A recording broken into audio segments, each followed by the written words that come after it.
তুমি তো পারো না, এই জন্য তো বলছিলাম। আজকে একটা এখন আমি প্রশ্ন বলছিলাম, আপনি যে আমার সঙ্গে আলাদা হয়েছে, আমি তো বললাম কি করবি?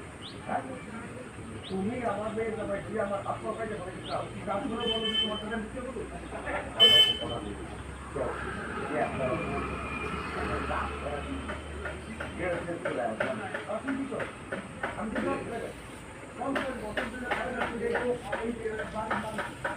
এই বাড়িতে থাকতে পারছি ভালো হইলে গরিব থাকবা।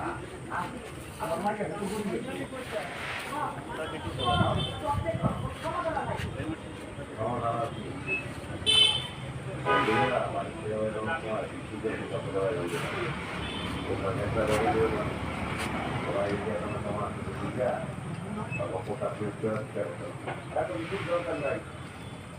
আমি গাড়ি